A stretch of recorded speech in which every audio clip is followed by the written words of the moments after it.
Hello, this is Ellen Madono. I'm from Tokyo Homeopathy, and we've been going through a case with a student, and the student is actually having quite a bit of trouble using the short list of symptoms in the polarity analysis. So what I thought I'd do is lead you through a interview with a patient. This isn't the kind of patient that beginning students have, because I've worked with this patient for quite a while and I know her very well. And I've also, before I decided to videotape this, I had reviewed the patient's condition. So I know a little bit, probably had talked to her for 15 minutes. This kind of case is called a follow-up. And you really want to have these long-term patients who do follow-ups, because then you can find out what your remedy actually is capable of doing, and you can evaluate it. Patients' conditions. Since this is an old patient, I don't have to train the patient. She has done polarity analysis with me many times before. And it's not the same as treating a new patient. I hope that you can understand the difference here. And furthermore, I know this patient's disposition fairly well. So I asked some leading questions at the end of the interview to kind of expose what in the remedy is similar to the patient's disposition. But I only know how to ask these questions because I actually know this patient and I know what the answers are. So again, this is not a situation that you will have when you interview a new patient. Please notice that I'm using the short list of rubrics, and I'm really not looking for other rubrics. I ask probing questions, and some of them sound like they're leading questions. This is probably not a good example to follow. Everyone tells you should not ask leading questions, but I'm really trying to decide whether to use this rubric or another rubric that's similar to it. And sometimes I even go back to the same rubric and I'm checking again and checking again. The conversation kind of wanders. I don't think that the patient notices because she's being encouraged to chatter freely. But sometimes I interrupt her because I know what she's going to say and I know it's not going to be very useful for this particular question list.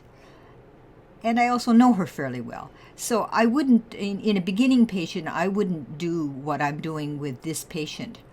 You have to adjust what I'm saying, the way I'm approaching this, to your own situation with a new patient.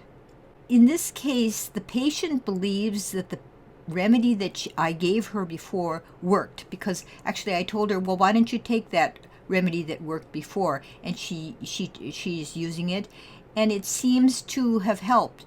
But I'm actually wanting to change her remedy because one, the remedy doesn't seem to make her problems go away. That's one. And the other one is this patient, when I gave her this remedy, it was very interesting. She had a lot of water that was collecting in her abdomen. And that water drained from her abdomen, and it put a lot of pressure on her kidney. And I think because of that drainage, she actually had kidney problems. And if she had first of all informed me, told me when she had the problem, and we had decrease the amount of remedy that she was using, and 2, we could have helped her with her kidney problem much earlier. But she waited and went to the doctor and got prednisone, which turned out to be very, very, very bad for her health in general. I wasn't too happy with what had happened with the remedy that I had first prescribed, and I'm looking for a different remedy for the same problem of rheumatoid arthritis. Into that old apartment in Everett, and I found the contract that I signed at the very beginning, 1995. But you actually moved from Japan. You were living in Japan for a long time, and then you moved to the United States, and then you got back to Seattle where you were born, right, and raised. It's been a long time, and I think I started taking your case sometime during that time. I forget when, but it's a long time ago, huh? Yes. Yep. 90, I would say 90, 96, maybe 97. Yeah. 98. Yeah. My son's nearly 4, he's like 36, 37, and he was a teenager when I sent him to you, right? Yes, he was doing kayaking. He was, but also he was in the orchestra because he practiced. He had his violin with him, and he played for me. Yeah. He did. He did. Yeah. Okay, so we go back a while, and then you started having this rheumatic arthritis problems. How long was that ago? Oh, jeepers. That was before I retired. I retired 2015. So it must have been, maybe 2 or 3 years before that.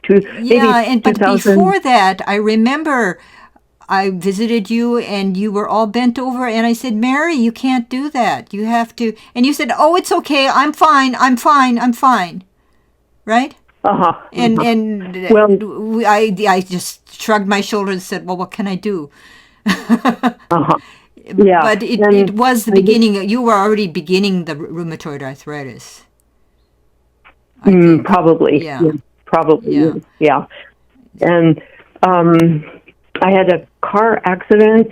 Somebody rear-ended me. Mm-hmm. And I remember when the doctor did the, I did the MRI and X-rays and all of that stuff.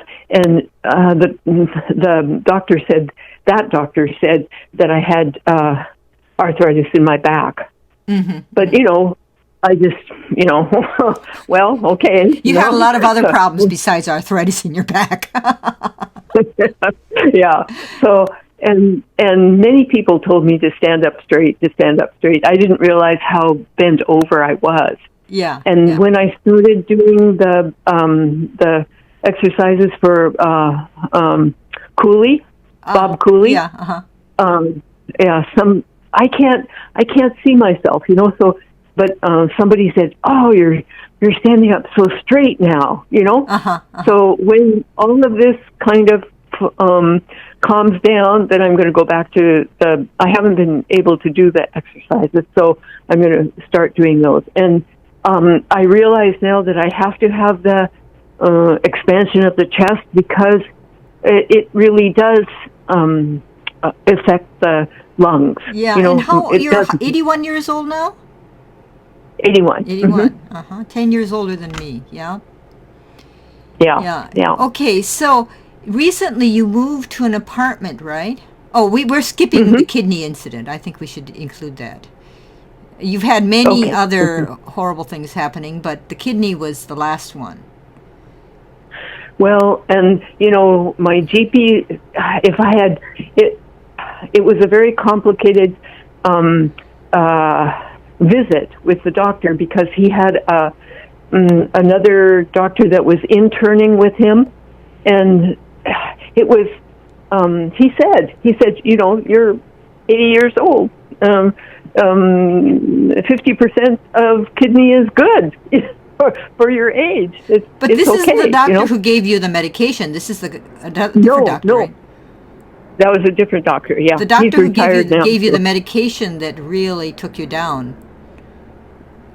That was he didn't take any responsibility for that at all, right? No, no. And his way of thinking is very different. So if I had just, I was panicked, because I had just taken a friend of mine to a Swedish hospital in Seattle, and we went through because she wouldn't go. She kept putting it off and putting it off. She had 10% of her kidneys, and it was like, okay, you're going to have to do dialysis or you're going to die, Mm-hmm. So we went for the orientation. So it was very interesting, and I learned a great deal about dialysis. Just enough to scare you. Yes, exactly. So when this 50% thing came up, it was like, oh, am I going to go down to 10%? What's going to happen, And then the GP was not, if I had just listened to him, then all of this other stuff with the kidneys would not have happened. But anyway, you got out of it, right? I gave you kidney support. I gave you Barabas. Kidney support, and I gave you support for your bones. You're very afraid of prednisone, and you sent me prednisone also. Prednisone to get off the medicine. Yeah. It's energetic prednisone.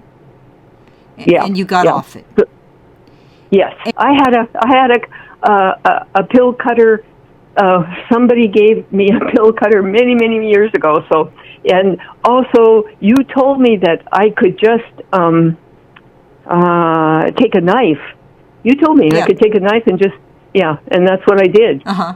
I just little by little shaved a little bit more off, and reduced it that way. So you didn't follow any formula. You just reduced it a little at a time. Yeah. And that was enough. And it wasn't dangerous. Yep. No. I told you to be very careful, not to just cut it off, right? Yeah.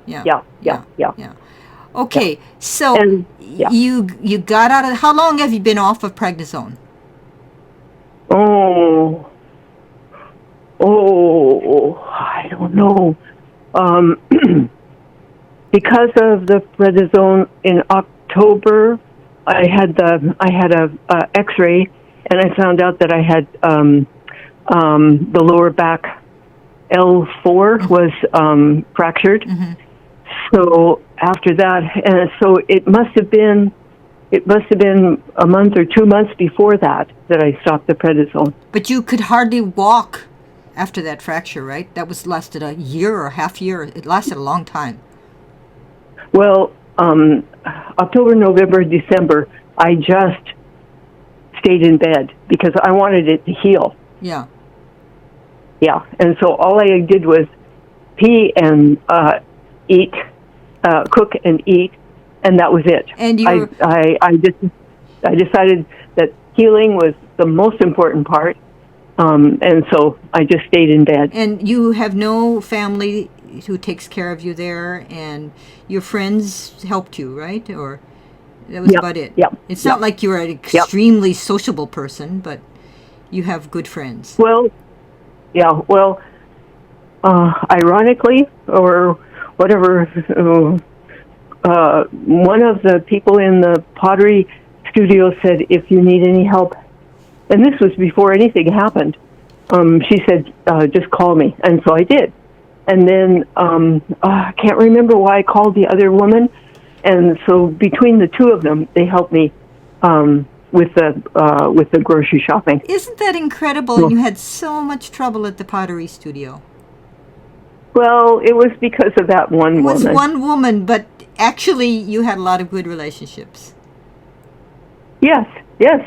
Of course. I'm a friendly person. I'm a friendly person. I'm a friendly, kind person. You've taken care of a lot of other people, right? Yes. Okay, well, let's get into this case here, and I want what I want students to understand is how I'm asking questions and how I'm using this checklist, because this checklist is the most important. You can't see it, but I'm videotaping this checklist, and I'm asking questions and on the checklist, really going down and checking everything, and I'm asking you questions, and I think I'm either you're taking Rhestox now, so either you're going to continue taking Rhestox, but it's not holding up. Well, you didn't take it for, how long didn't you take it? Oh, for a couple weeks. Yeah, and you've been taking it every day, right?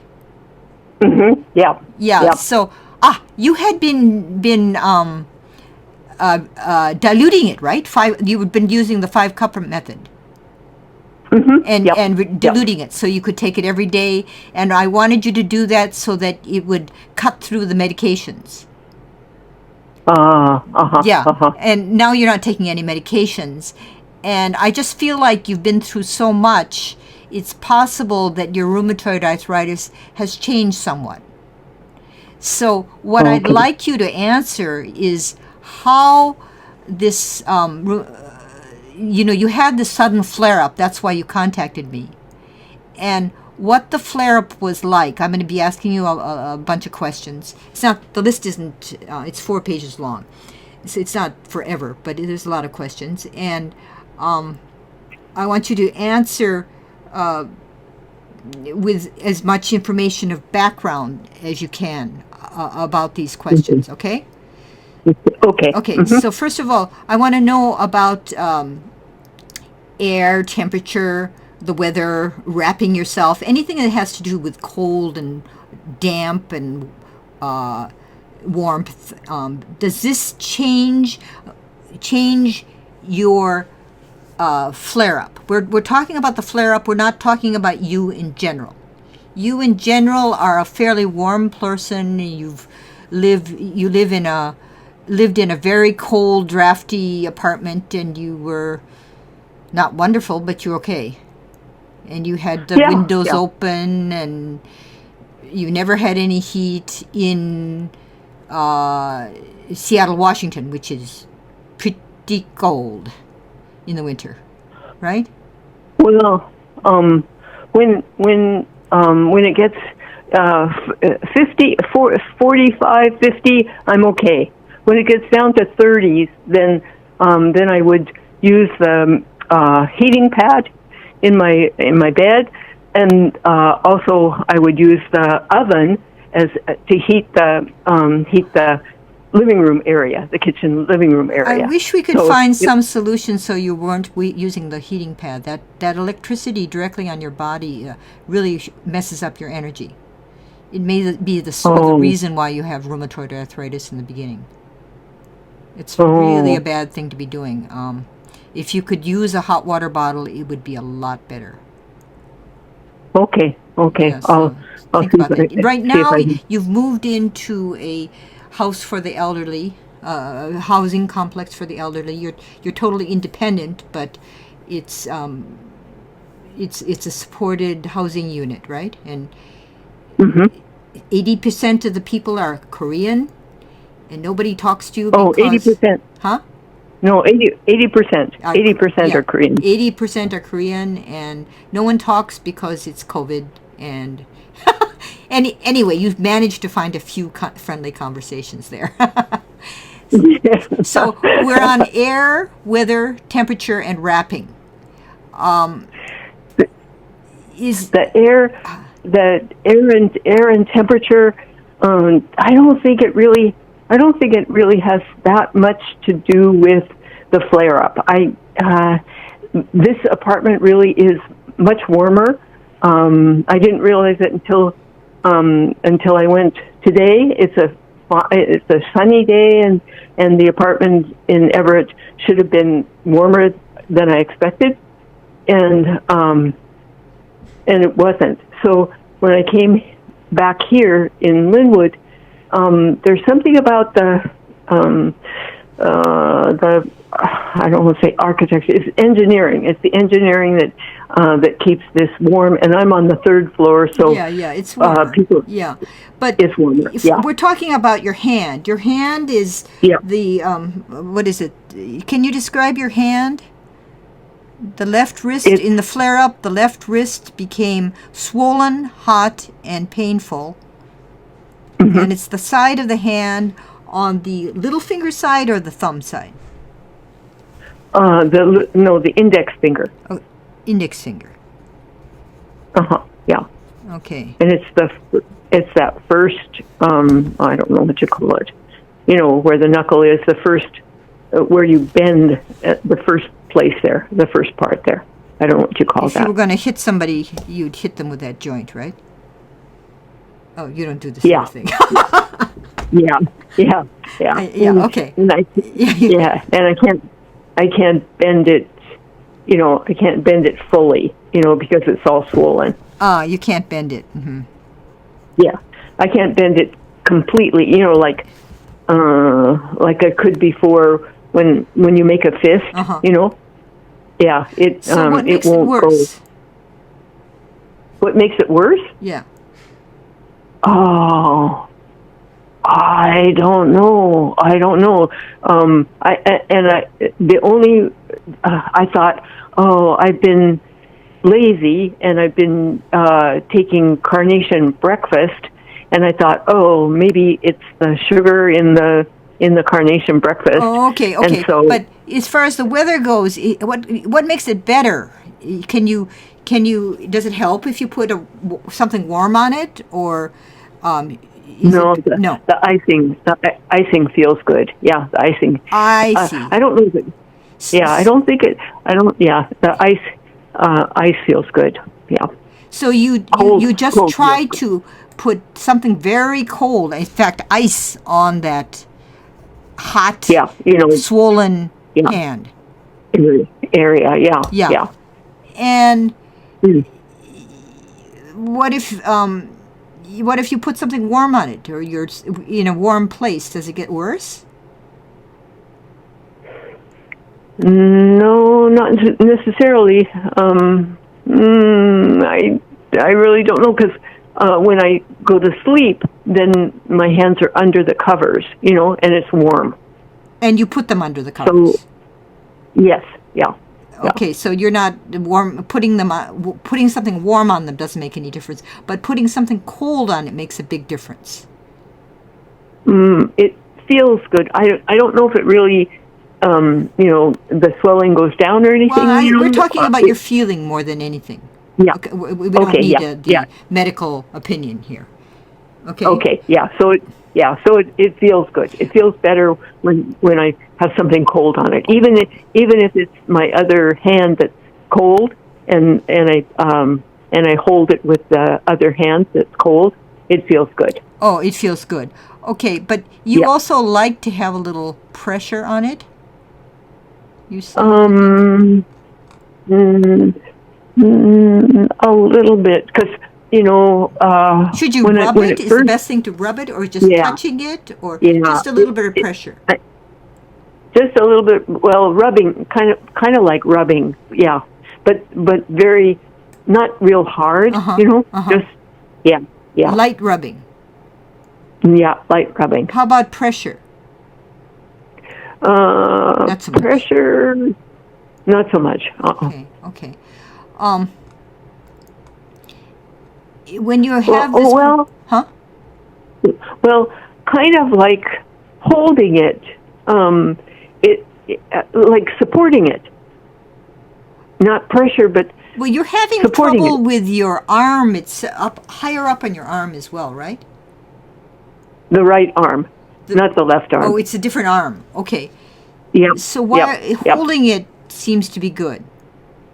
Mm-hmm. Yeah, holding the wrist area. So it's a kind of a touch. Well, it's more of a support. Because I'm holding it with my hand, and it's wrapped around the wrist. So I was thinking maybe getting a wrist support thing. They have those things, and I thought maybe that would do you think that helpful. moving it is good or bad? Moving is painful. Moving, it's painful. And you think if you had a wrist support, it probably would help with not moving it? Maybe, yeah, maybe, and maybe that feeling of support would be good for it. You were saying something about reading a book in bed. Yep. You like to do that a lot, right? Yes, yes. And how does that work? Since I can't hold the book with my left hand because I don't have enough strength, so what I've done is I lay on my right side, and then I prop the book up so it's half, the left page I can read because it's sitting up, and then I hold the book up for the other side of the page, for the other page. So I'm usually I lay on my back and I hold the book with both hands, but now I can't do that. So I'm propping it up so I can read on my right side. What about holding the phone? Holding the phone has been painful. Today is better. I'm holding it right now. So, yeah, you so took the it's much better. and it's feeling better. Yes, Yeah. yes.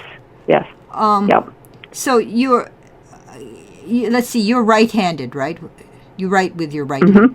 So how about doing little things like cracking eggs or mixing up eggs in the bowl? How's that? I do that with my right hand because those are things that are low. Right now I'm having difficulty with my right arm lifting it higher. So I'm doing exercises like walking up the wall and there's another exercise that I do that I put my arms out, my right arm out, and but this right arm that is hurting, is this because of the rheumatoid arthritis or is this an injury? I think it's an injury. I think it's a muscle. It's muscle. Because you moved, right? You were carrying boxes and that sort of thing. I was carrying heavy bags of paper that I have to go through and sort out here. And so you were carrying these bags of paper. So you hurt your arm. You know when you hurt your arm. It was fairly obvious. Yeah. Okay. Yeah. It was a muscle. So I'm not going to include this in the rheumatoid arthritis because we're going pretty specifically for this. Okay. Yeah. But raising that arm hurts, right? Yeah. How about can you stretch out your fingers? Can you open them up? Yeah. No problem. That's pretty good. Okay. Yeah. So closing them is the problem. Yeah. Okay. Yeah, making a fist is making a fist is the problem. Yeah, it's a little bit painful. Okay. When you have this hand problem, you said that it sort of took over your life when your hand started hurting so much. Yeah, because the right arm, I couldn't move. Now I can move it a little bit better, but there for a while I couldn't reach a long distance. So I was using my left hand and my left arm, and then I realized I would drop things, Oh, because you have no strength. Yeah, exactly. Yeah. Oh, okay. Yeah, that's understandable. Okay. Yeah.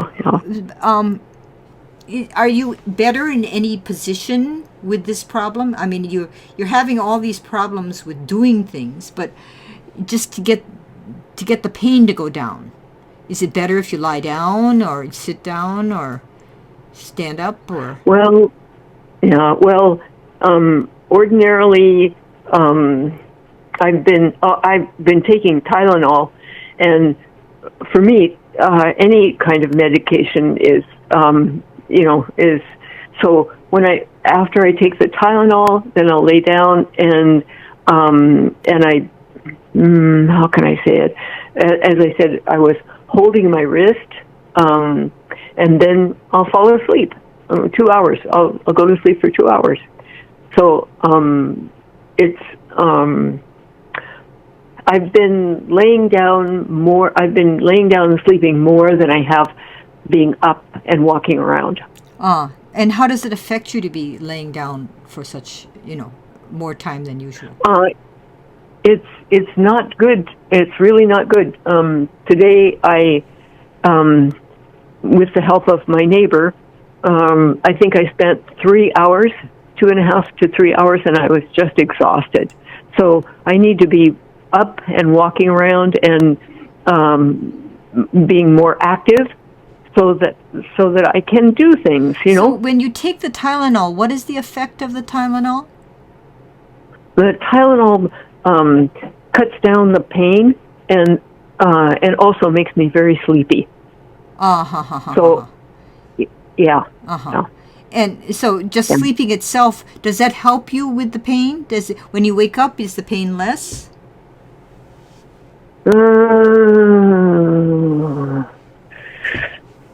Yes, I think so. I think, yeah.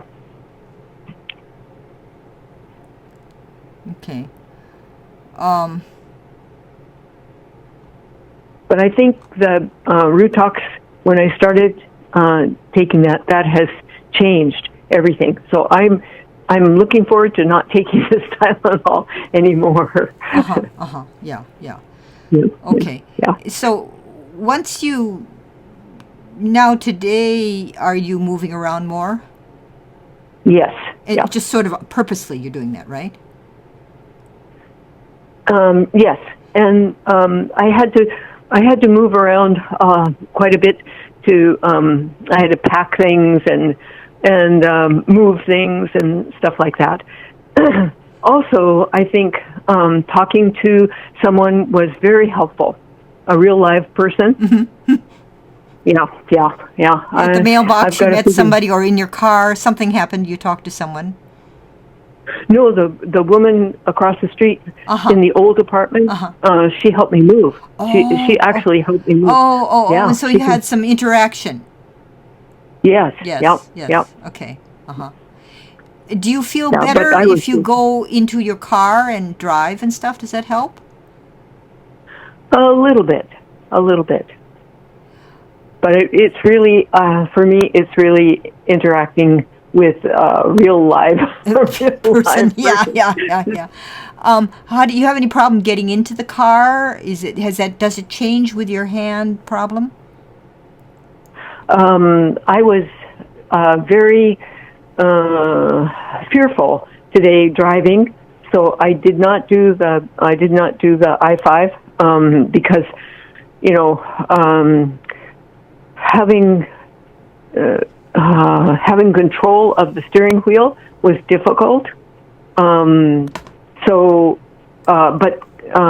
Going was more painful than coming back.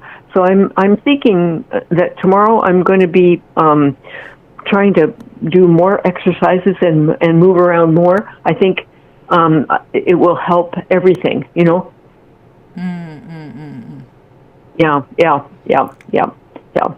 So, and I have a lot of. You feel like exercise of your whole body will help you? Yes. Okay. Yep. Because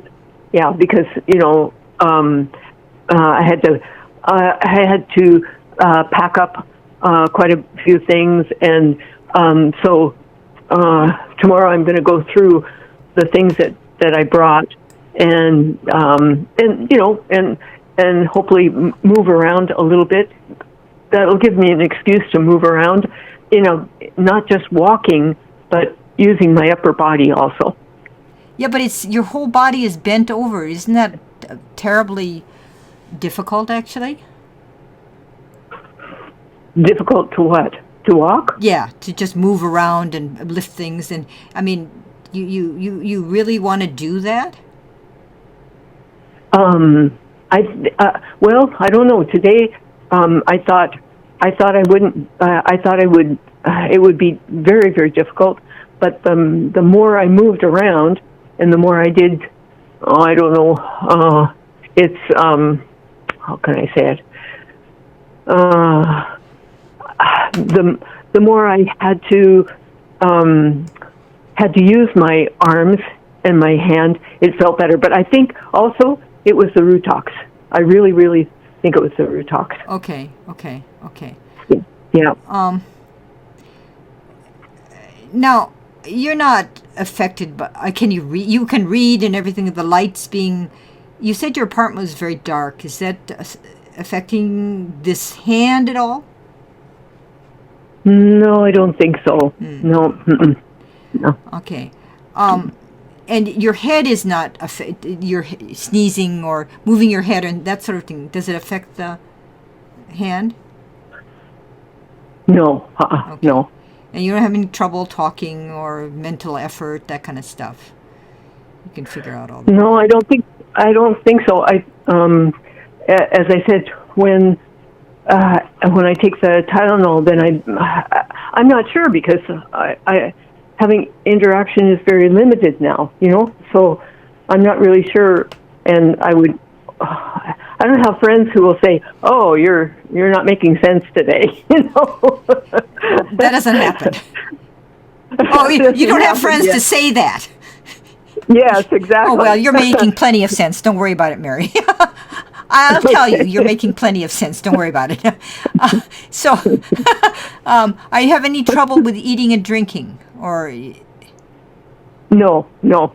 And because because I've been sleeping a lot and laying down a lot, I'm not that hungry. Yeah, but I realize that I have to. I don't force myself to eat because the cooking that I'm doing is very simple and I enjoy it. So, but I think the amount I've cut back quite a bit on the amount that I'm eating. Are you trying to cut back? I would like to. I feel better when I'm a little bit lighter, not so heavy. I'm 130 pounds right now, and I feel better when I'm 120. Yeah. But we'll see. Okay, so how is your appetite? Appetite is good. You actually want to eat? Yes. You're just trying to decrease the weight so it's less to carry around.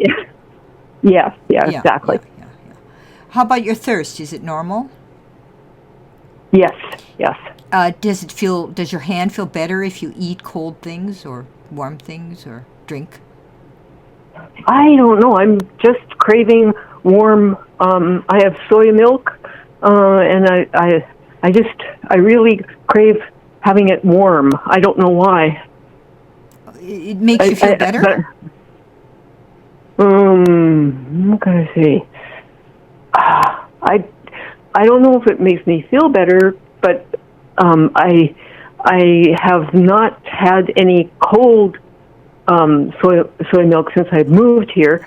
I've been and even before I was heating it up and putting a little bit of different kinds of flavoring in it. How do you feel with breakfast? Can you eat breakfast? I eat one meal a day. Usually one meal a day. Yeah, and then the rest of the time I kind of snack. I've been eating a lot of popcorn. Oh, really? So yeah, snacking is really important. Yes.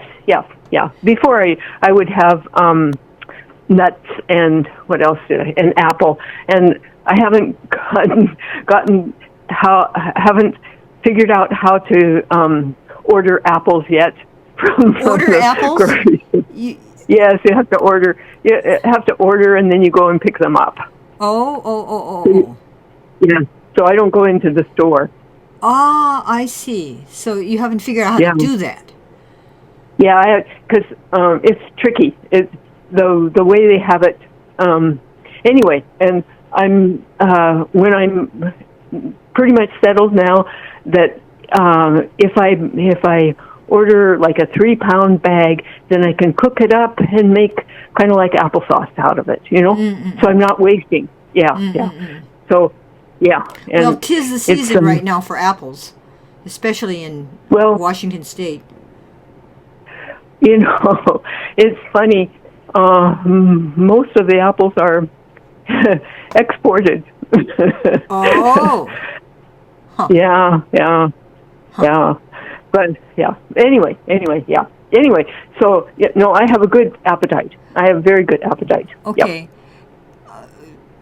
Yep. And you're on the 3rd floor. Do you take an elevator or do you climb up the stairs? No, I do an elevator, but I'm going to find out how I can do the stairs. When I go shopping and when I go to the library, I have to use the rollerator because of the weight of the things I can carry. So, but I know that there are other people on this floor who don't use the elevator; they use the stairs. Okay, so you'd like to learn how to use the stairs. Yeah. Do you think you have enough breath to do that? You think you'd be out of breath, or is it mainly you just be too tired? I think it's not the breath. It's weird. The woman who helped me today, she was huffing and puffing, and I don't have that problem. Maybe because I go slower. I don't know, but I've always had no problem with the stairs where I lived before. Never. When you have this, you have low blood pressure, right? Yeah. Do you ever feel like your heart is not pumping fast enough for when you stay in bed so much and it hurts and you're not moving much?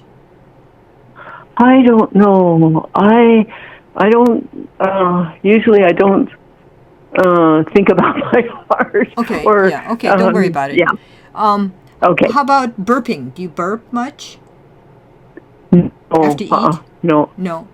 I pass a lot of gas, however. If you pass gas, does that make your hand feel better, not your general condition? No. It doesn't have any effect. Okay. No. Okay.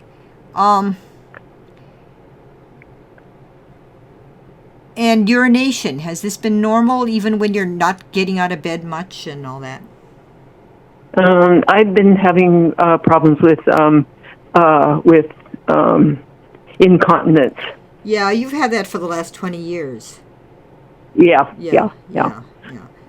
And so is the urination too frequent? It's because I've been taking the Tylenol, it suggests that you drink a lot of water.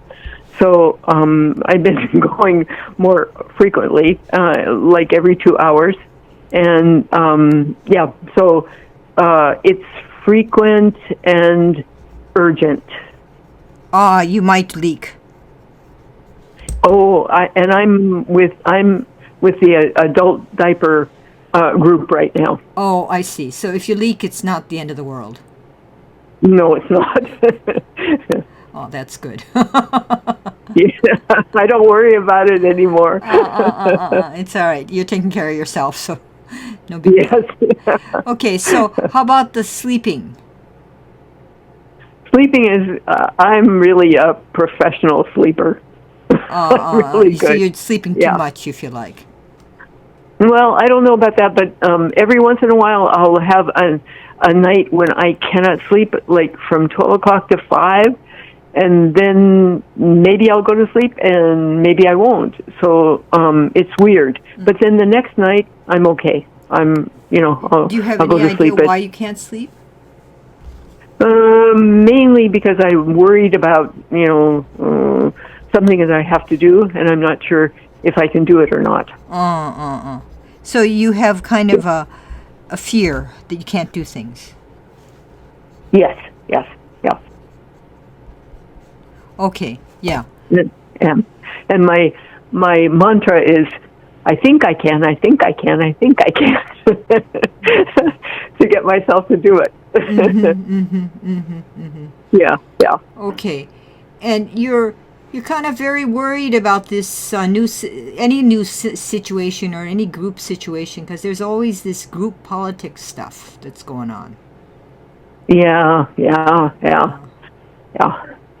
It's for me. It's like walking on eggs.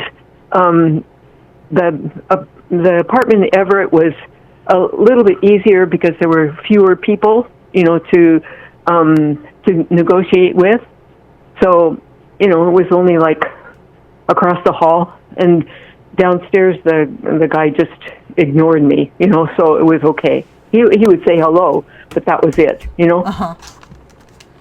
Okay. So fewer people. Yeah, this is going to be, and there's nothing I can do about other people. I can only do about me. So. Yeah, but they getting you. I mean, this guy was kept on bugging you about the parking place, right? Yeah. And you can see that turning into something that's not very pleasant. I'm hoping that I can just, what can I say? I've run into maybe 3 or 4 Korean women, older. They're all older, of course. They're older. They're all like me. And one woman said, "Where are you from?" And I said, "I'm American." And she said, "I'm Korean." I asked her, "Where are you from?" And she said, "I'm Korean." And it was very not friendly. But then the 2 other women that I ran into, because I was going back and forth from my car to unload, and the 2 other people were very friendly. We have these masks on, so you can't really see, but they said hello and bowed their head and said hello. Well, you're used to this because you lived in Japan, so that makes it easier, doesn't it? But it's entirely different. They're entirely different. Oh, they're not Japanese people at all. No, they are not. They're aggressive. They're aggressive and loud and noisy and anyway. Yeah. They're not. It's a different culture. If you look at the map and you see how close they were to China, and they were always being invaded, I can understand why they are the way they are. Japan was isolated for 100 years, 200, 300 years. Well, anyway, a long time. You're living in kind of public housing. There must be kind of a power hierarchy above this. Are you aware of how the politics of this all goes? No, and that's the other thing. Why in the other housing complex that I was going to maybe be qualified for? I'm so glad this is much better because it's closer to the library and shopping. That they also, I think there were 35 units, and there were only like 4 people that were Caucasian, and I could read the names on the mailboxes, so I knew that they were either Korean or Chinese. Yeah, and why is this happening? I don't understand it. I have no idea why this is happening and where the politics is coming with. Why are these people qualifying? Why are they in public housing? I can't understand this. One of my former students, ESL student, was wife of an ambassador or a consulate in Korea, and they had low income housing in another area in Edmonds, and I'm sure that they're hiding their income. I'm sure, it's I don't know how they. Anyway, it's none of my business. They're here. I'm going to deal with it. So you think that the people who are living there are actually too wealthy to live in that place? Some of them, yep. Some of them, yep. Yeah. Well, you were saying somebody doesn't cook. You can see in their apartment, and they're not cooking at all. Yeah. Yeah. Yeah.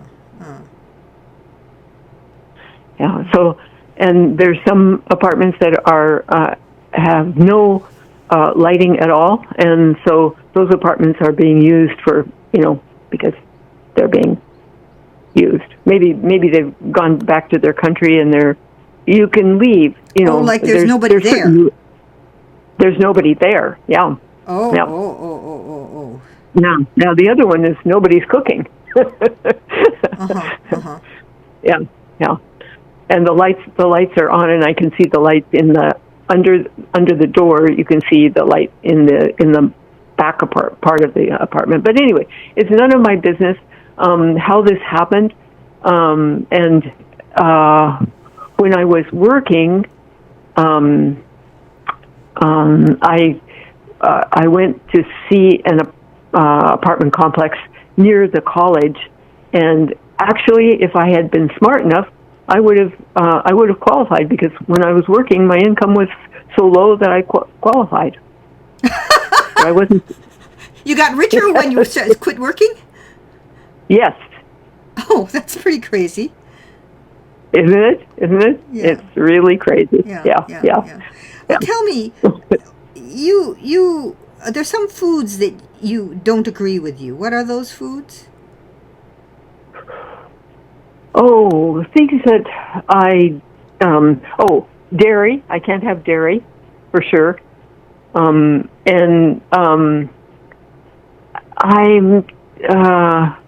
There's certain vegetables that I don't like. I don't like cauliflower. I don't like asparagus. How about cabbage? Beans. Cabbage, it depends on how it's cooked.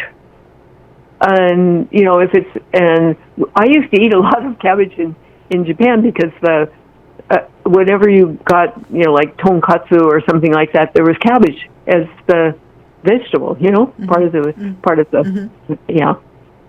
I don't know, right now, because of the shopping, I haven't really mastered how to do this shopping,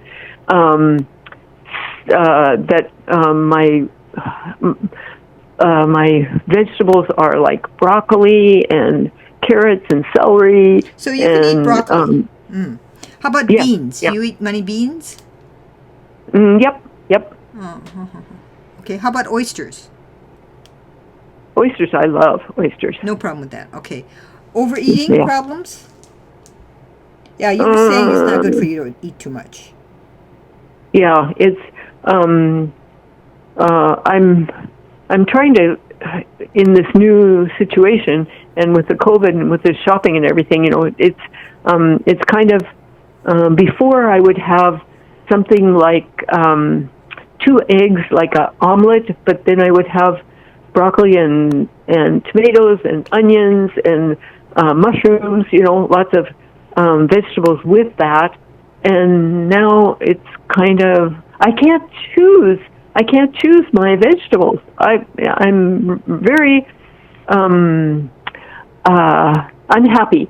I'm very unhappy about not being able to go to the store and pick out my vegetables. Because now you have to order them because of COVID? I have, yes. Yeah. You can't Somebody else picks them into the out. store.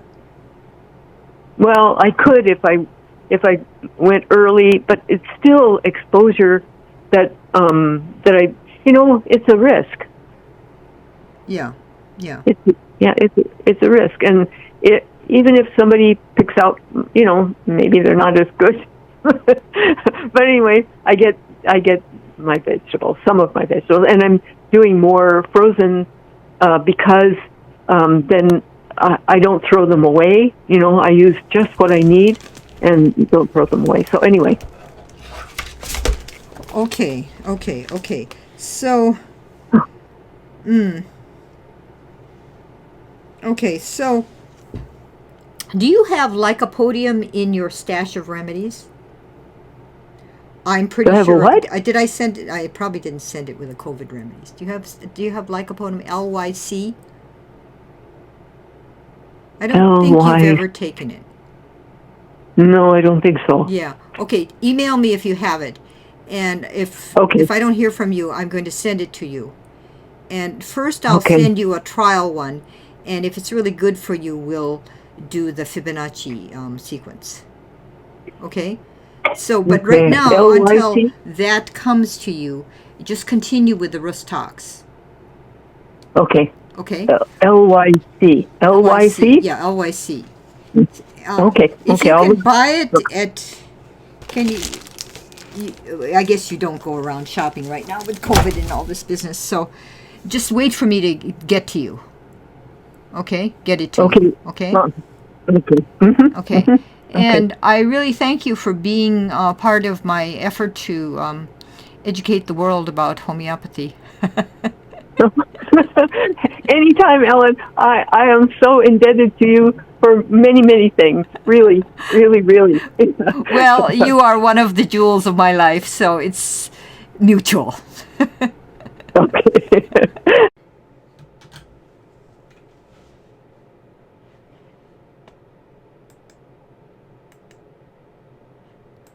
Hi, I'm back again to look at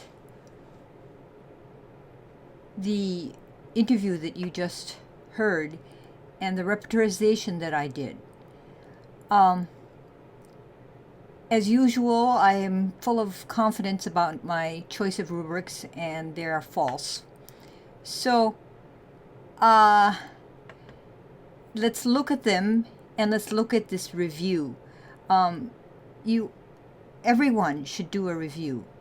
When I first began homeopathy and when I first began polarity analysis, I did not select the rubrics as I was talking to the patient. As you can see, it's quite misleading, and it may not be the best way for me to do it either. Maybe I should be taking more notes instead. Maybe I should be paying more attention to the patient instead of my repertorization. Most teachers would tell you that, doing it the ordinary way, not with polarity analysis. And I really am not good at looking at a repertory and talking to a patient. I'm not able to do it. It's just this short list is simple enough. So I've gotten used to doing it. I've sort of memorized the list over the years. And I'm sure you will do the same. So what we're going to do is we're going to look at the problem with my repertorization, and then I'll evaluate myself after listening to my interview. This has been very good for me because I got to hear myself talking and how I am talking to my patient, and I wasn't very impressed. And then I'm going to distinguish between two possible remedies. This is called a differential diagnosis, and usually this is how I indicate that I'm doing a differential diagnosis in my notes, because I do it quite often. It's a very common practice. And so we're going to look at the common symptoms, but more at the disposition of the two remedies. That is, what is normal for this patient, and as well as what is pathological. And we're going to look at both two remedies and compare them. And then we're going to look at those two remedies on the periodic table. And this is more of just an introduction for you, because I will be using the periodic table analysis by Jan Sholten throughout my teaching with you, in hopes that I will be preparing you to be able to use this method as well as polarity analysis. We're going to talk a little bit about the difference between plants and minerals. We're going to look at a closer evaluation of my rubrics. Actually, it was the holding of the phone or a book. She felt that she was better when she moved her affected parts. So that's the hand we're talking about here. She said felt she was better. But then when I thought about it later, she was movement of her whole body that she was talking. This one here. And this one shouldn't be improved. It should be aggravated. So this is a mistake. But I was very impressed by this numerical difference that I kept on peeking at. I should have hidden it from myself so that I wouldn't be so impressed. And I would have been paying more attention to what the patient is saying, because that's much more important. And so we see when she's talking about this, she's talking about the strength of her hand. Her hand is badly affected by the swelling. It's red, it's swollen, and she's not able to make a fist. And so, but there's nothing in this rubric list here that it talks about strength specifically. So which rubric better expresses the core problem of strength? Now remember, I'm looking specifically at the hand problem for the core, not every aspect of the patient. And later on, we're going to talk much more generally about the patient, and you'll see that getting that information is essential to the interview. So you can't just be focusing on these checklist information. You are focusing on it, but at the same time, you're encouraging the patient to tell you who they are. And so you have kind of a focus that you are not really enforcing. Okay, you're not trying to keep the patient focused on this list at all. Now, if I change this repertorization to movement of the affected part, then we see that sulfur rises to the top. And I should have noticed this, that she said she was holding this hand all the time when she was walking around, when she was moving around. And I was asking about this in the context of, does it feel better if you rub it, or does it feel better if it's warm or cold? The other rubrics. And what she said was she's thinking of getting a wrist brace or something to keep her hand from moving, because she feels like if the hand moves, it hurts more. And this was a very important statement, I think. And I got mixed up because I was thinking movement of the whole body, therefore movement of the affected parts also improves, which is false. That's false. Sulfur came up. Lycopodium is a plant. It's a fern. And sulfur is, and so is Rustox. Sulfur is a mineral. I've given her many minerals before, but I wasn't really thinking in those days about, is this patient a mineral? I didn't have that kind of thought process in place at the time. And I say here that minerals are concerned with advancing their place in the hierarchy, but the hierarchy isn't really the hierarchy of an organization. It's the hierarchy of life, of the process of life, whether they're going forward in the process of living.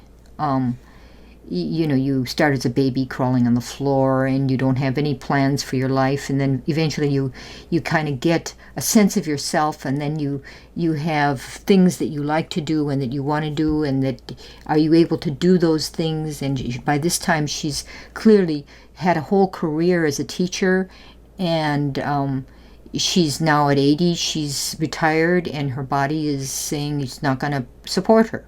So she's gone through the process of life, and we're going to talk about this more.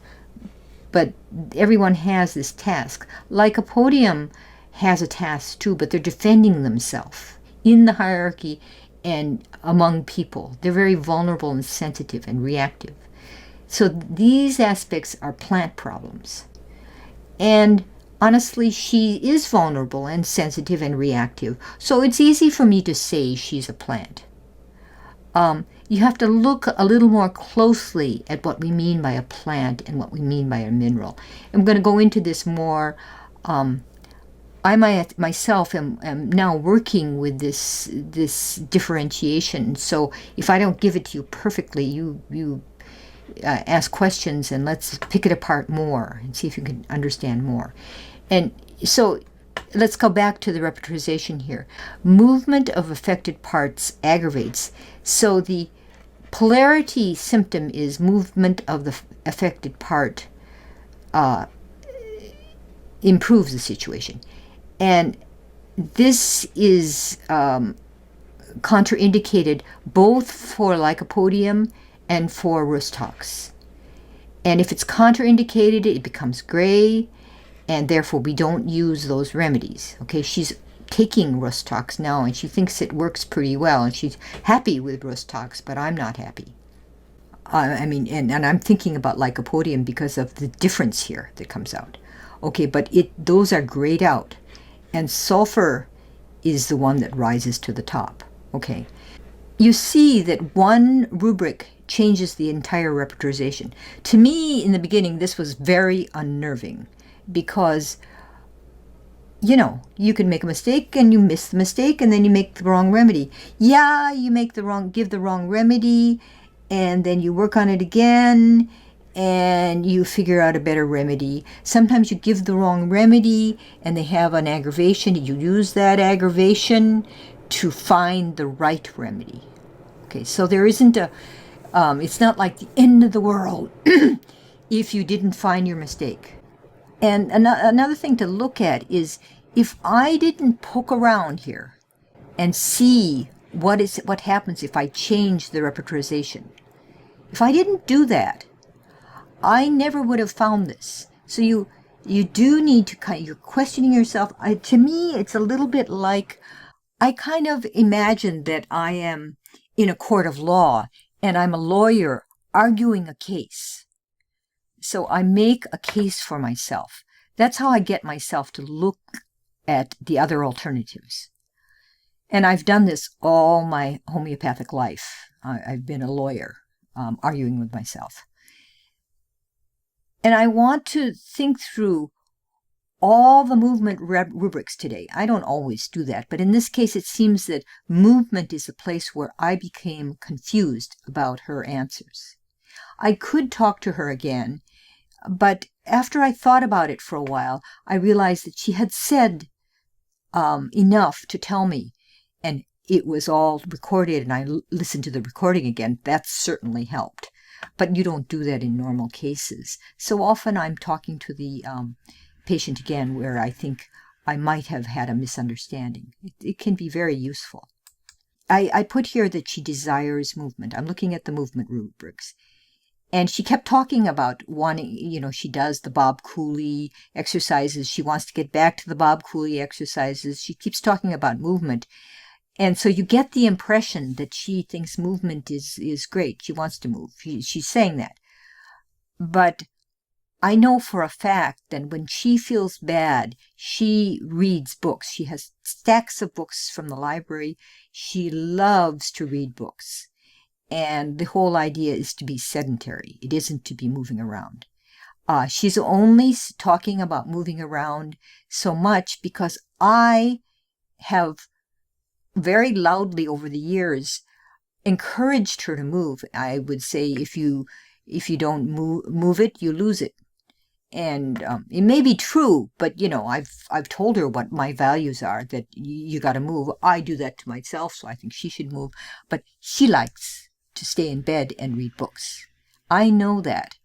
And she's told me that in other cases and stuff. We're looking for a deep chronic remedy. I haven't found a deep enough remedy over all these years.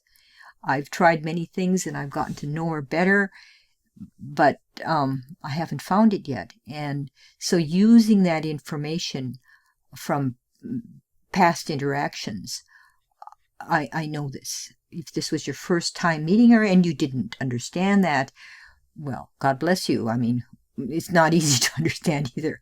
And I know she's trying to please me because, I'm her good friend and I've always helped her out. Okay, so she's talking about movement of her whole body. And so these are both wrong answers. that I have put in there, okay? And so if I remove them, what happens? This is what happens. Sulfur comes to the top. And resting, not moving, aggravates. This is what she's saying. And so I believe what she says, but I had to kind of read and realize that, oh no, she says she sleeps all the time. What she's doing is not moving. She's not, and she kind of wants to say that sleeping is not good for her, but it's pretty evident that she's very exhausted, that, she's moving her room, and I'm going to talk to you about her room in a little while. This is no small project for a person who's bent in half and using a walker, who is moving herself. She's not moving with the help of a moving crew or anything. She's doing this all by herself. So here we are with a very, very different lineup of symptoms.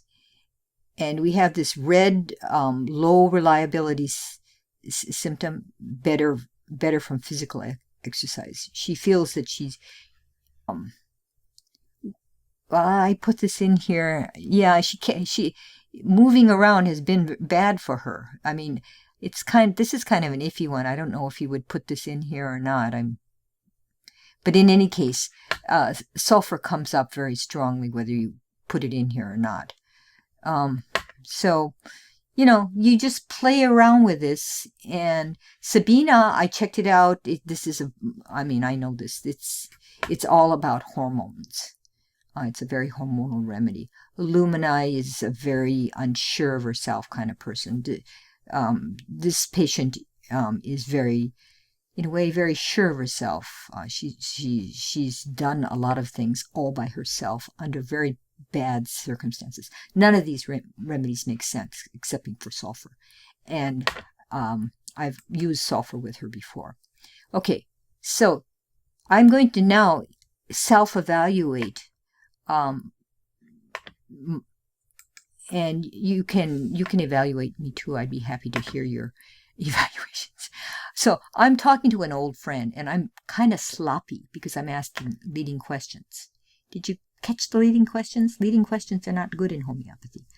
The thing is, this is my friend, and you heard her saying, "No, that's not right. No, that's not right." She would, if I ask the leading question and I'm give her the wrong answer from her point of view, she tells me right away, and it's always been like that.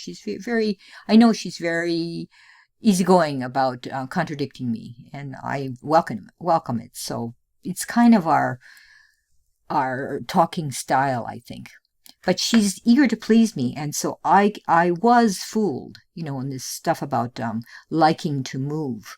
I was fooled because I'm eager to believe her. She's my friend, But she asked a number of she gave me some kind of contradictory information. Like she likes pressure. At first she said, then she says she wants to support her hand so it doesn't move. And then pressure, she said, no, pressure is not something that she likes. She is not even sure she wants touch. A little bit of rubbing. She's very unsure about that. It's anything that moves her hand probably is not very comfortable. And she thinks she should exercise. And the long run, she feels better if she does move.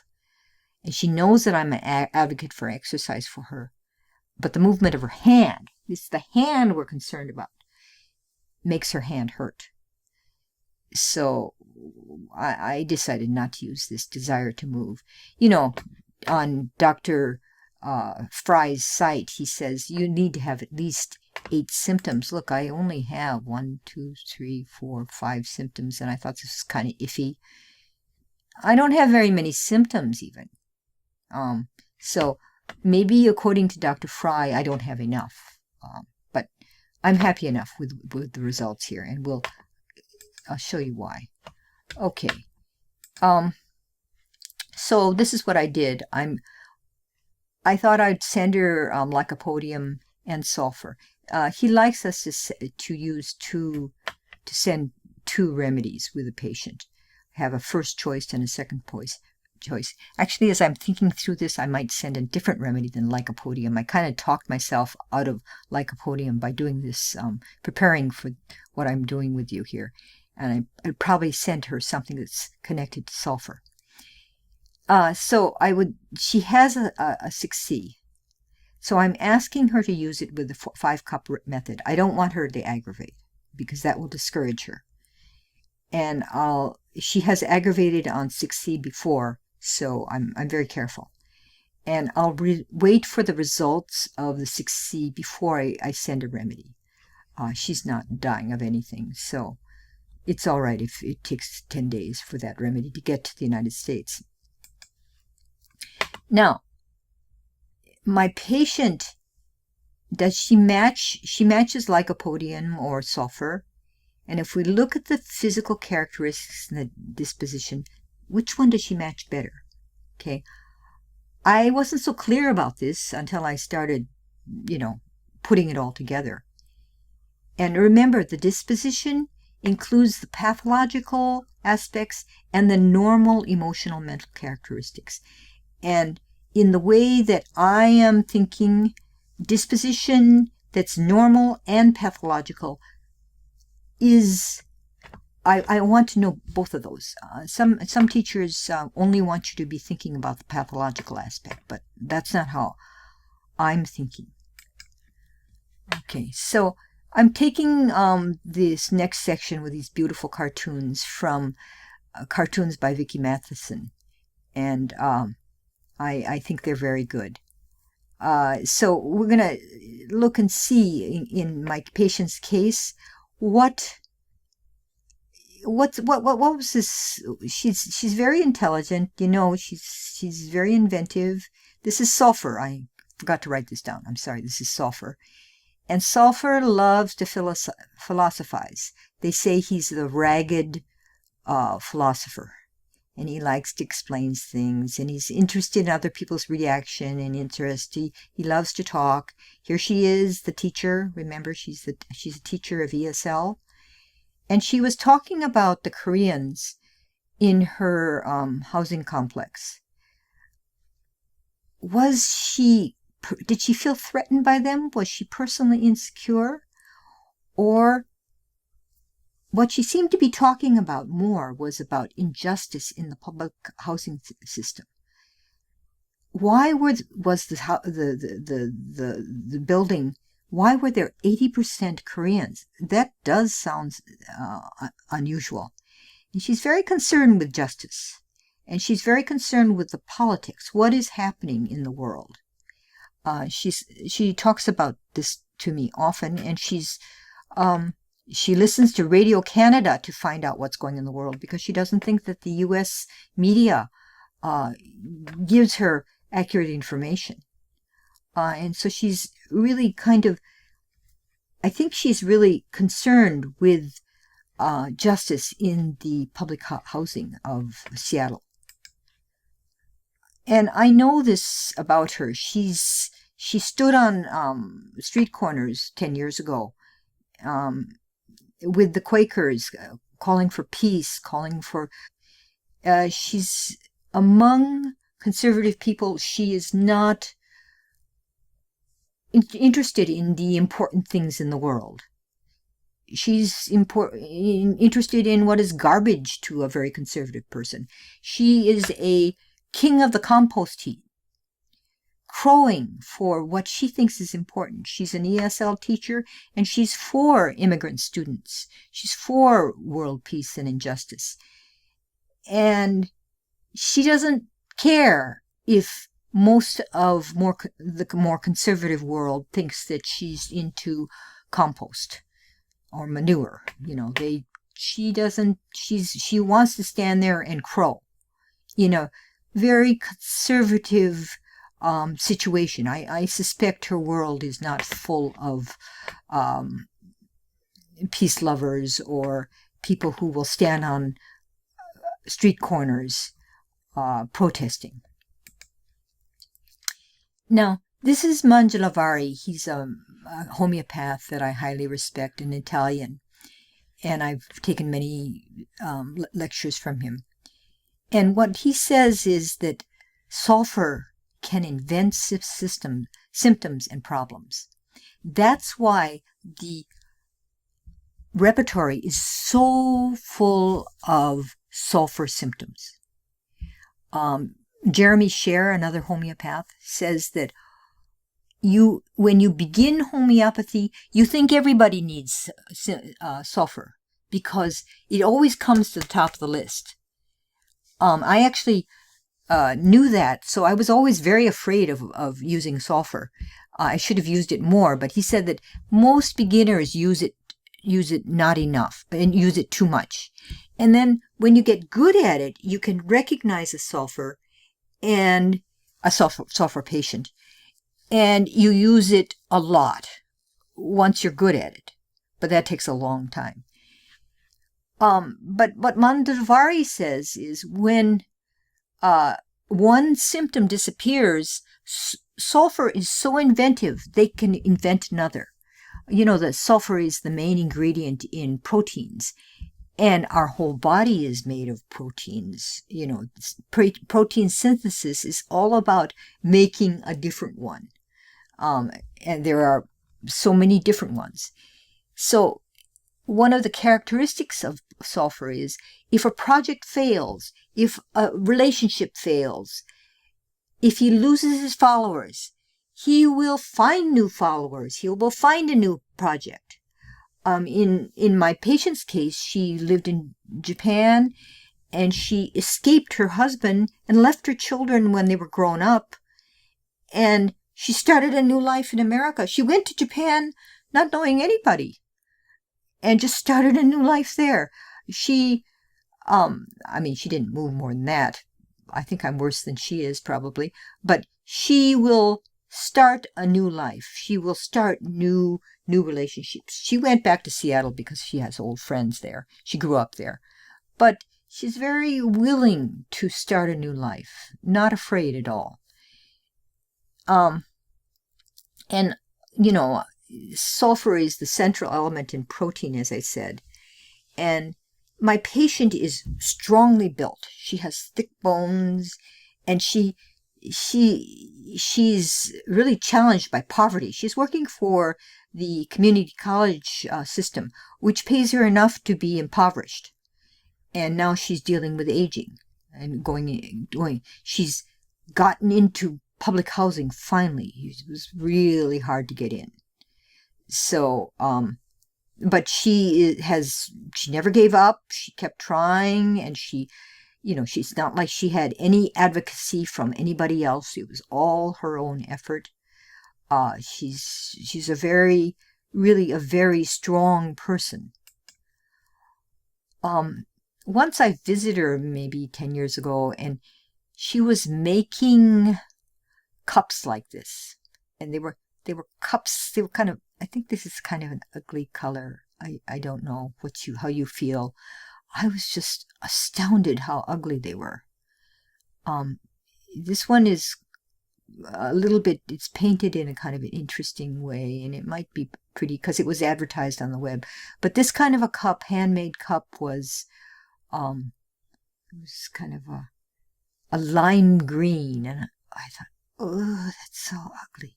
But she was making mugs for the disabled elderly, and she was giving them away because she knew so many people like herself who was having trouble holding things. She was having this hand problem for a long time. And as her hand got worse, she couldn't make pottery. She married a man in Japan in order to make pottery. I mean, pottery was so important to her. And when she lived in Seattle, the apartment she moved into was unheated. And when I visited her, I was just astounded because there were piles of bags and boxes. There wasn't any of the normal furniture. She had a desk, I think, that was just piled high with things. And she could find a pill cutter in all of that. And this is the thing about sulfur. This chaotic way that they live is actually organized. And they don't want you to touch their things because it is organized and they do know where things are. It's just like somehow something is missing from their aesthetic sense, maybe? I don't know. I mean, she was a potter, but I was always like, oh, it's so ugly. But she was fanatic about it. She loved her pottery. I hope she doesn't see this video, because she would be so hurt if she heard that I was saying I thought her pottery was ugly. She made very beautiful pottery before her hand began to hurt. And then she couldn't make the pottery on the wheel, which is the way, the best way to make pottery. But anyway, if she couldn't make it on the wheel, she built pots. And she had the pottery sitting in her one-bedroom apartment, bags and boxes, and then she had boxes of worksheets for students, and all the time she was making new worksheets for them, and she kept them, and she filed them, and she reused them and refined them, and she really worked at this. Wasn't just collecting things. Like this kind of looks like sort of a collection for what reason. It's very, very focused collecting. And it was very difficult for her to get rid of all these treasures. For years and years and years she was talking about getting rid of it, but it just kind of didn't happen. And so they have kind of a sense of beauty that feels like a cartoon. Tellurium has the same sense. It's very striking. They say that usually the clothing, there's something missing from the clothing. I never noticed anything from that, but you look at me, I'm not well dressed at all, so how would I know? And they say they're very egocentric, but I think it's the opposite. She's really focused on other people and people who feel unloved, helping other people.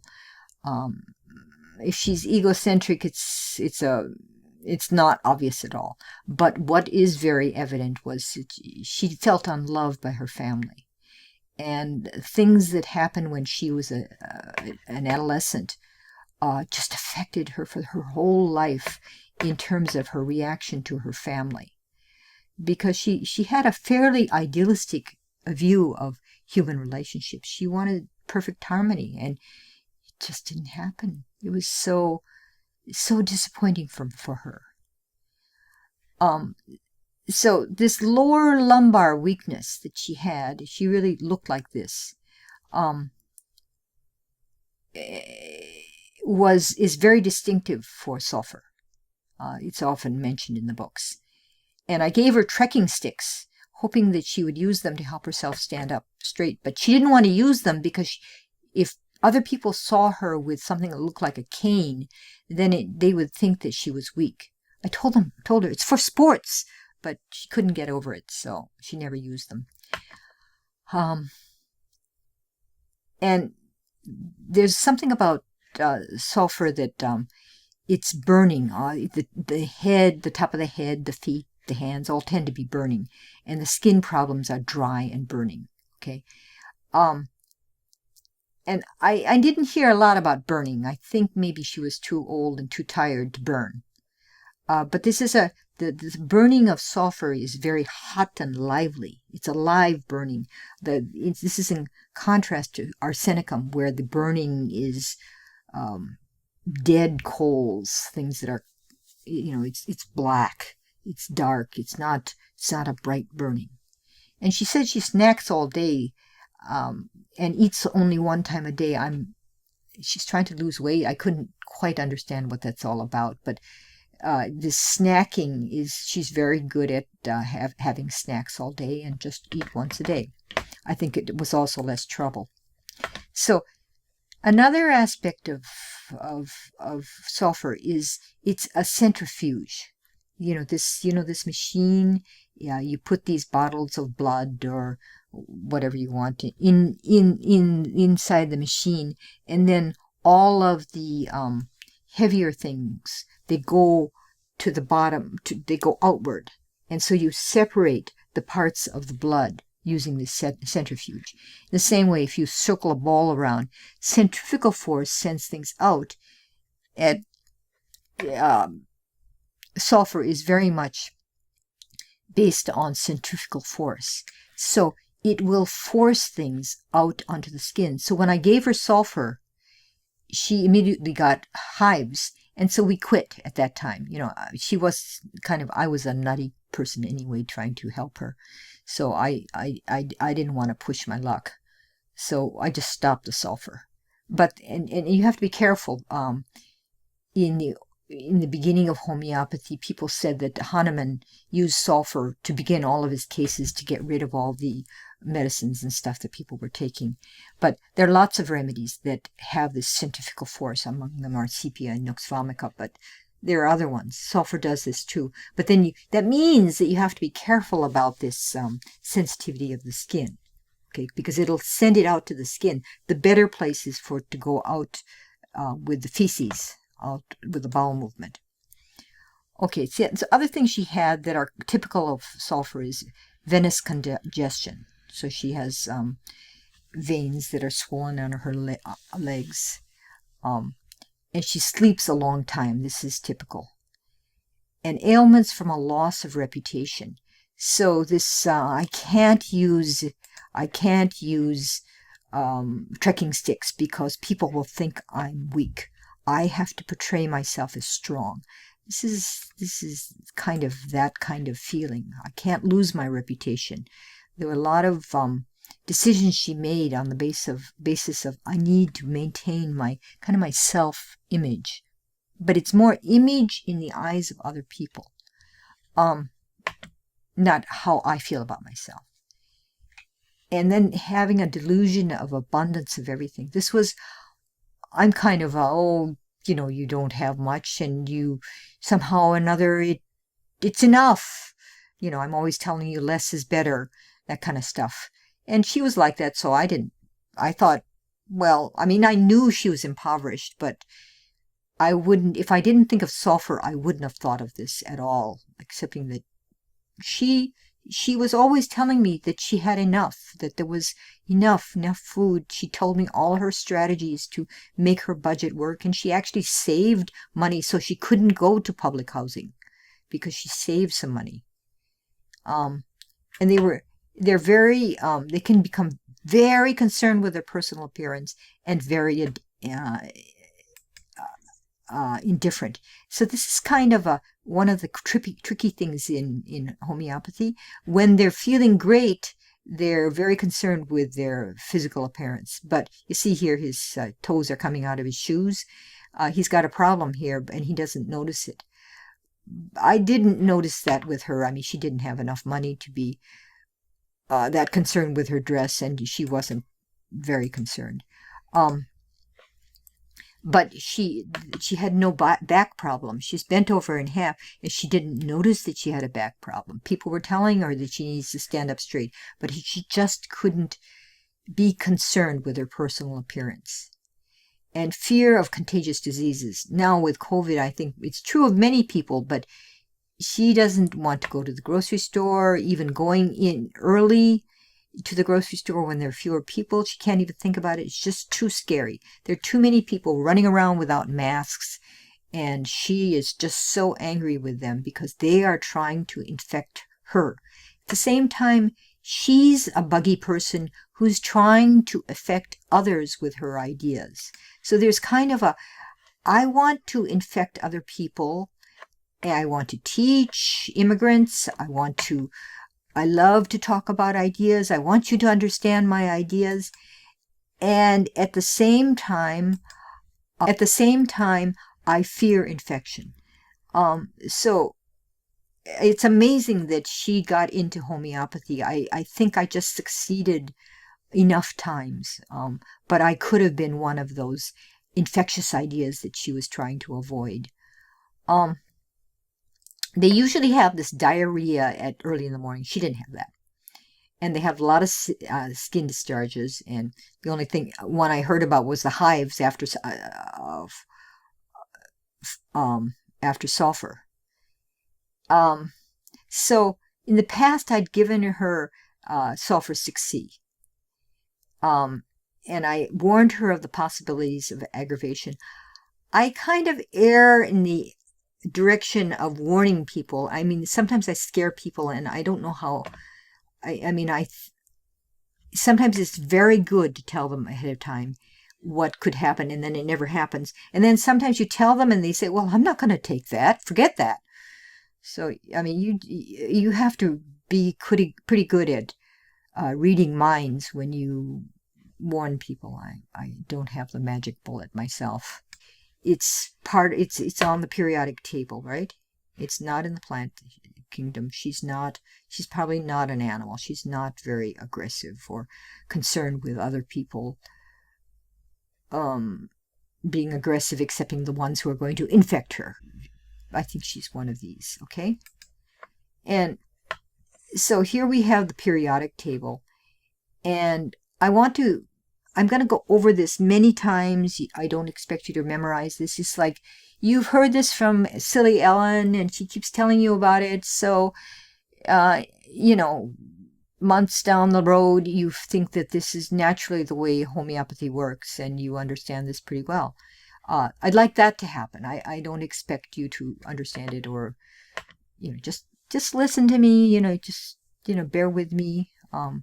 This is kind of a way for you to have a map, so you're not thinking about every remedy as unrelated to every other remedy, which is, to me, this is the way I learned homeopathy, and it's just so, it's discouraging for me. I mean, I thought I had to memorize stuff. I didn't have to memorize it, and I learned it I learned all kinds of information just by passing by my face, by my ears often enough.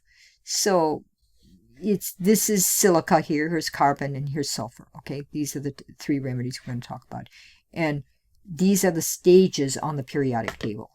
Okay, they're called columns in chemistry, but it's called stages in this discussion.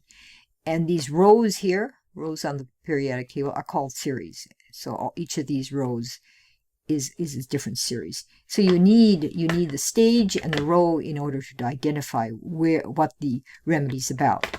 Okay, this carbon thing often it's about dad, it's about parents, it's about me and my little tiny family, just my parents and me as an individual, and it's carbon who wants to be in his safe home and wants the support of his close family.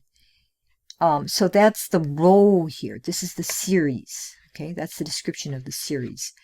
The next in the series is silica. It's also pronounced silicia. Silicia. And it's about relationships. It's sometimes about the mom. And so silica here is, the homeopathic name is silicia, is the same row as sulfur. Okay, so sulfur is going to share the characteristics of all the remedies in this row.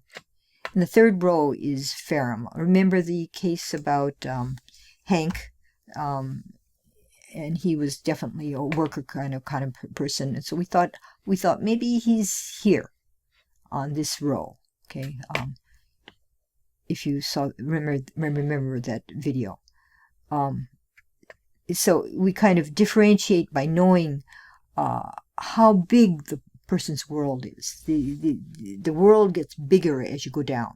Okay, if you go down to this level, you're talking about culture, and here you're talking about political leadership. The silicum series is this row here where sulfur is. So if we think about my patient on the silicum series, her relationships were not about the content of her work, and they weren't about hierarchy. They were about the relationships with other people, and she always had lots of emotion poured into relationships. Some of it was negative, some of it was positive, but her talk was about relationships and how people related to her. friends, work people, students, they were all seen to her by her as a relationship. Okay? Not as, for instance, at work, people were competitive, and she saw that competitiveness, but it was always a relationship with her. Okay?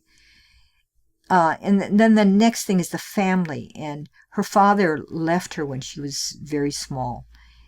And there's a lot of forsaking in her family. Her family members, they don't have an interest in taking care of one another, or, they leave one another. They don't speak to one another. It's kind of astounding when you hear this, but this is, and she also left her family. She had a very hard time connecting to her family in Japan. Very, very difficult. Okay, so these relationships. The other side of her when she's angry, or because I know about her anger and all that sort of thing, but I never saw it. I don't have a visceral sense of it. But she had a lot of love-hate in content. It was very intense. And her talk is all about, he said this and I said this, and even at the mailbox, he said this, I said that. It's all about communication. Now, you remember she's fluent in Japanese and she's an ESL teacher. So learning languages is really important to her. She reads all the time. Life is a presentation. Her clothes were not fancy or anything. So about art, she denies that her back is bent. My appearance doesn't matter was it's kind of indifference. And the art thing was, I'm totally passionate about art and the presentation of the art and art shows and all this sort of thing. She really participated in all that kind of thing. It was a very important person in her pottery studio because she helped to organize these art events. The teenager period is very important for this entire row. Okay, so the relationships of her adolescence were so disappointing, and they kind of set the tone for the rest of her life. And those same relationships she could never revive again. Okay. And she talked about, the neighbor coming in to help her, and the man across the way from her apartment never talked to her. And, how her home life her neighborhood is organized. She had a garden outside, and she grew vegetables, and she had a gardening friends, and she had a very full life. But it was based on home and neighborhood. Let's look at the stage. Right. Just now we looked at the series, right? This is all about the series, so it's about this row. And the other part of it is the stage here. So the stage is about this column. It's about this column here, right? Stage 16. These all have a numerical identity. So this stage, it's pretty far down in life. You get over here and it's almost dying. You deny that there's any life. And here, 17, things are really far gone. Sulfur, despite the fact that sulfur is the center of protein, it's about loss and decay. For protein to be useful for us, we need to constantly renew it, and so the loss and decay seems to be very strong for this whole sequence here. Okay, and at this stage of her life, all of her friends are dying at age 80, of course, and she's losing connection with her children. They're all in Japan. There's a lot of loss going on here, okay? And she's living on reserves. She said she had less money working than she has now retired. And she put money into some fund to go to the Louvre, hoping that she would be able to see this beautiful art museum walking, but she never got strong enough to walk. She has this expectation, dreams, hope, and they often were not met. Children and family, they didn't meet her expectation, her dreams. So she goes into kind of a fantasy world, and she's into political activism and idealism, and this is her comfort, okay? But she's very indifferent to many things, indifferent to her living circumstances, lazy about cleaning out her apartment. Her back is bent in half. I don't know how lazy you'd call her, but she, over many, many years, I don't know how she got moved. It's amazing. But she managed to move. It's just incredible. She said, I think I can, I think I can, I think I can. I'm that little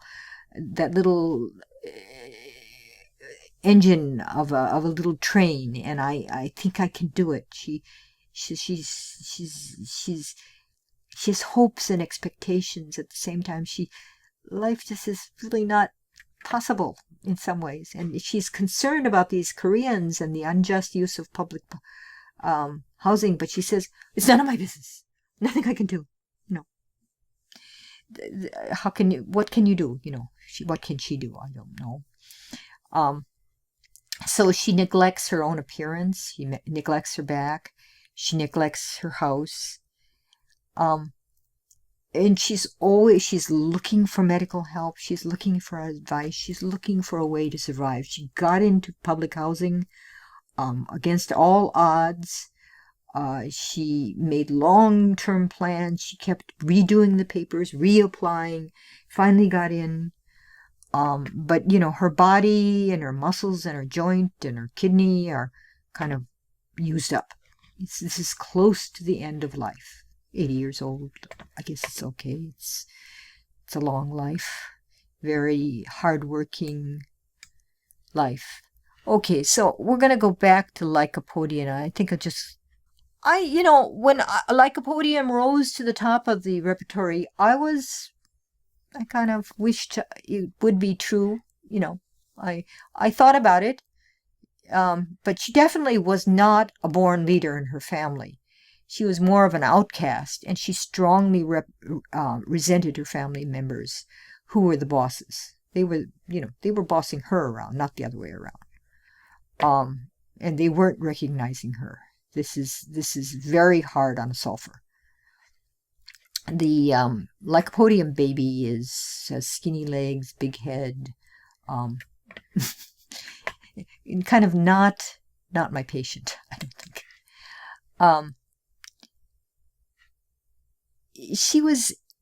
She wanted a private kingdom in her classroom.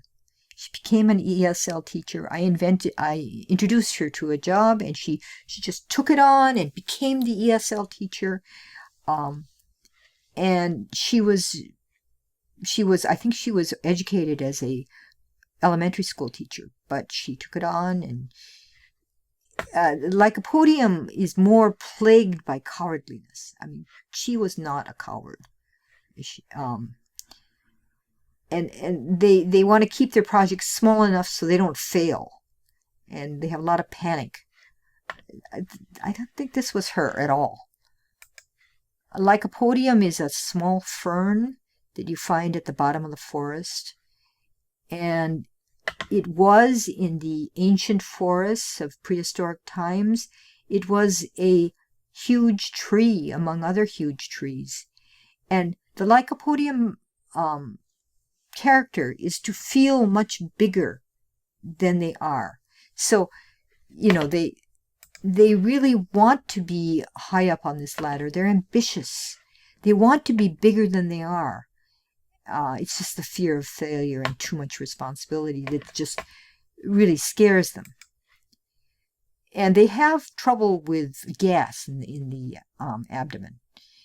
And she said, "Oh yeah, I have gas in the abdomen. Farting doesn't make me feel better." It's something I pulled out of her. It wasn't something she talked about. If she was a Lycopodium, she would have actually talked to me about her gas.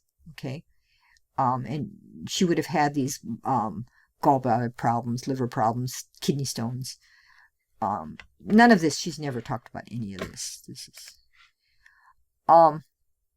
now she talked about dishonest students and students who were bullies. And sometimes I wondered, was she a dictator?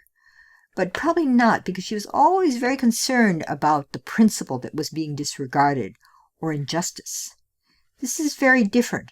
Lycopodium is trying to cover up for a lack of confidence. So they become dictatorial, to be bigger than they really are.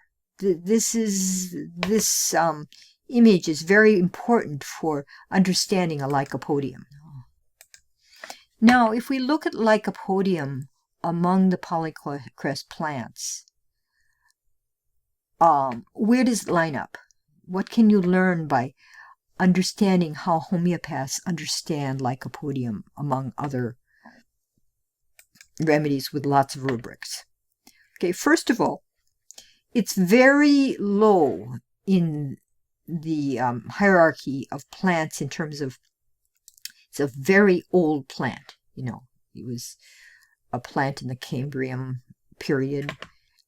So it has a number 4 here, 400. As you go up higher, these become 330, 350, 616, 660. You know, they go up in number. This is 500. But these low plants, there are not a lot of them in homeopathy.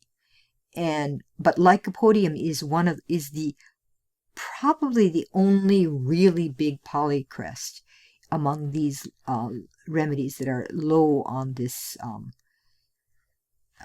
tree. It was the spores of the plant were crushed up in Hahnemann's day, and they were used to cover pills, so bad tasting herbs were tasteless.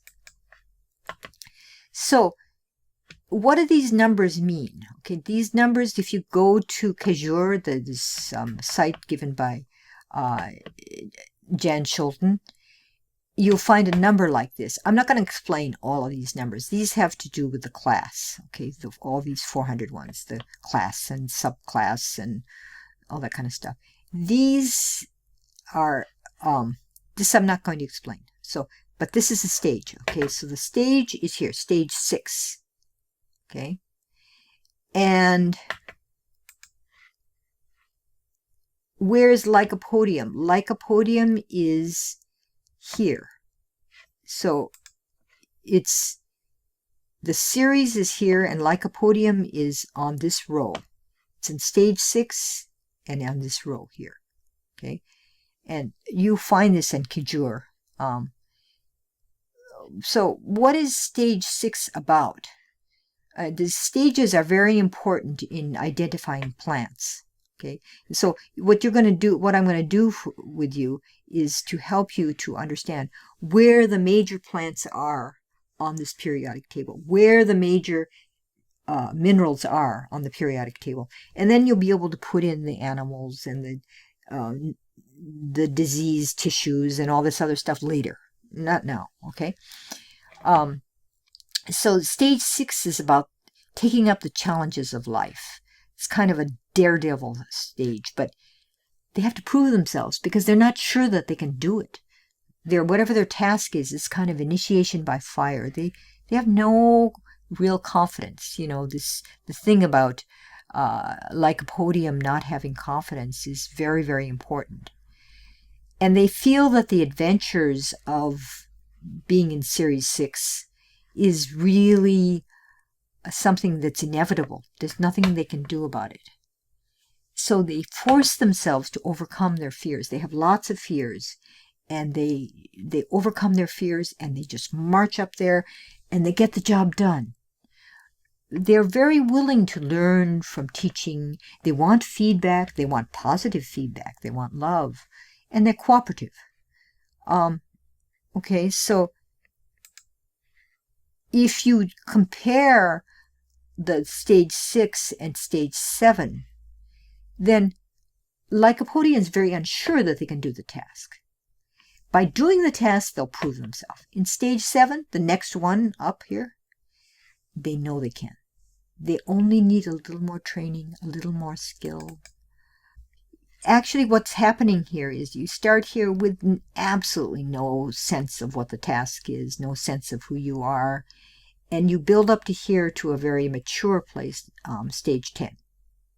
Okay, so this is before really being mature about your task, really believing that you have the ability to perform successfully your task. Okay, and then life goes downhill. Okay, I don't think Mary is at this kind of place at all, but I'm going to explain it to you anyway, just so you can get an idea of how this is all set up. Okay, so stage 6, and this is the carbon series. Carbon is over here. Each of these series is defined by one of the major polycrest remedies that's in the series, and carbon is a big remedy. So it's called the carbon series, and we have Lycopodium is here. This is all minerals, but all the plants can fit through the stages and the series. They can fit here. This part differentiates them, and this is more complicated, so we're not going to go into that. I just want you to get the basic structure. So the carbon series is a ego as a person. Who am I? I'm the hero. I'm going to do this impossible task. I'm very sensitive to touch. I'm an individual. My self-worth has something to do with magic and the myth of a body and lots of imagination. They're full of vitality and lust, life. Their possessions are very important to them because they're just starting out life. What the little they have is very important. They're naive and childlike, like a toddler. They're playful. Sometimes they're shameless, like a child. They just have no sense of shame. They're very concerned with good versus bad. Like in the fairy tales, there's the good guys and the bad guys. Those kind of stories are attractive to them. And they have fears of deaths and ghosts and danger and disease. Okay? So, they live in a certain kind of world in this series here. Okay? This carbon series. It's not it's a toddler. So as you go down here, it becomes more and more a mature adult. Is my patient a plant or an animal? First of all, plants can't move. So they need some other way to perform the challenges of their life. And minerals, on the other hand, need a way to maintain their structure, maintain who they are. And so between plants and animals, there's a different level of complexity. Plants are more complex than minerals. Minerals have only 2 factors. So if we're looking at this analysis, minerals are just the stage and the series that they're in. So you only need to identify 2 factors, which is relatively simple. But if you're talking about a plant, you got this middle number here. And I'm not going to talk about it. We've identified Lycopodium, and you see there's all kinds of things about their feeling about whether they can do this task or not, what their relationship is to the task in life, or to what concerns them, how much they're into the social group or out of it, where they stand among other people. These kinds of issues are big for the plant. Okay, my patient really was not in a very good position in life, but she had her own kind of sense of, I think I can do it. And it wasn't very dependent on other people making her life happen. Okay, so now we're closing down here, but why would you agonize over this hand? And why would I be looking at all the different rubrics and worrying about them so much? aren't these local symptoms? That's maybe what you're thinking. And in a chronic case, using polarity symptoms, you can really focus on something very specific. In this case, I chose to do that. I don't do that every time. I could have looked at her back, but it seemed that her hand was something that was so important to her right now that it was totally worthwhile just focusing on that. But actually, I'm much more ambitious. I'm not looking at every rheumatoid arthritis symptom in her case or in the big repertory, okay?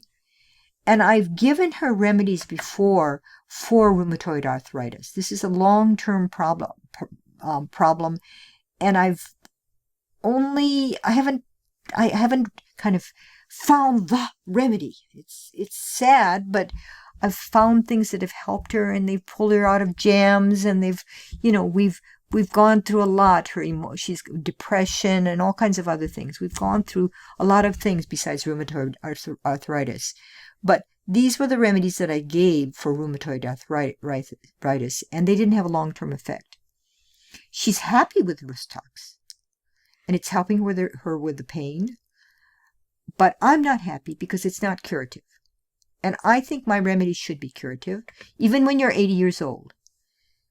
Okay, Rustox also does not fit her disposition. I can't go into it now, but it doesn't fit, as well as sulfur does. And it's interesting that tellurium did help her back quite a bit. And tellurium and sulfur are closely related. They are in the same column, and tellurium is down here. Okay, so in that sense, tellurium might work too. And that tellurium worked, and sulfur, she reacted to sulfur, tells me that sulfur might be, it's very possible that sulfur is the right remedy. Okay, and I gave her 6C in the past, sulfur 6C, and it brought out hives. So I know she'll react to it. It's gonna, this thing about centrifugal force. Sulfur will force out the hives for her. So I've asked her to use the 5-cup method. If you don't know what the 5-cup method is, put it into the search bar at the bottom of my site, and I have a full explanation of it. So if sulfur and tellurium do not help her, I'll go to the CD and start messing around with those rubrics. But hopefully either sulfur will bring out some symptoms that I can use better, or tellurium will do that. That's what I'm hoping. Or it'll actually be the curative remedy. And in my experience, polarity analysis has been very good at finding deep chronic remedies. Something that's really going to help her. She's 80 years old. She's had a hard life. But something that will help her through the rest of her life. I'm with her in any case, but I wish the best for her. So this has been Ellen Madono, and I'm talking to you from Tokyo Homeopathy. And we have been discussing a rheumatoid arthritis case. And I've been talking about case taking. I'm also talking about comparing two remedies and about how you think about remedies. There's a lot of content in here, but I hope you forgive me for being long. Okay, thank you for watching, and I really enjoy working with you.